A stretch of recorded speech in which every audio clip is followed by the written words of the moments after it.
પાકિસ્તાનમાં આતંકીઓની નાપાક હરકત, ગર્લ્સ સ્કૂલની આખી ઇમારત બોમ્બ વિસ્ફોટ દ્વારા ઉડાડી. પાકિસ્તાનના વાયવ્ય સરહદ પ્રાંતમાં આવેલા ઇબાઈવી વિસ્તારમાં ન ઓળખાયેલા ત્રાસવાદીઓએ એક સરકારી ગર્લ્સ સ્કૂલને સોમવારે રાત્રે પ્રબળ વિસ્ફોટકો દ્વારા ઉડાડી મૂકી હતી. પાકિસ્તાનમાં 21મી સદીમાં પણ એવા કટ્ટરપંથી ત્રાસવાદીઓ રહે છે જેઓ માને છે કે છોકરીઓને ભણાવવી ન જોઈએ.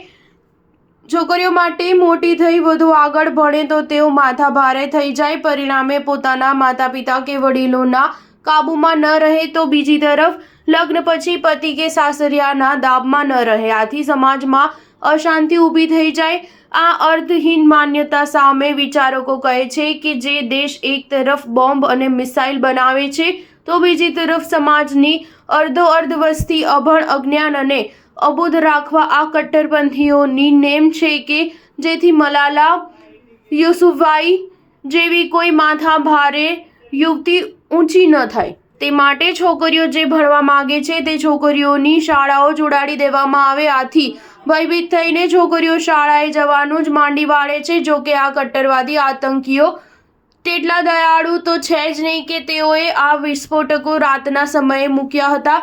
તેના વિસ્ફોટકો થતા આ નાનકડી એવી શાળાનું મકાન ભાંગીને ભૂક્કો થઈ ગયું હતું. આ દુષ્કૃત્ય કરનાર આતંકીઓ પકડાયા નથી, કદાચ પકડાશે પણ નહીં. પાકિસ્તાનમાં તો વર્ષોથી છોકરીઓની શાળા ઉડાડી મૂકવાના કિસ્સાઓ બનતા જ રહ્યા છે. વાસ્તવમાં ખબર પખ્તુનવા ઉપર તો ઇબાઈલી ખાનોનું રાજ ચાલે છે. ત્યાં પાકિસ્તાની સરકાર પહોંચી શકતી જ નથી. બલુચિસ્તાનમાં પણ આવી જ સ્થિતિ છે. સ્ટાર ન્યૂઝ 7 હંમેશા સચ્ચાઈની સાથે.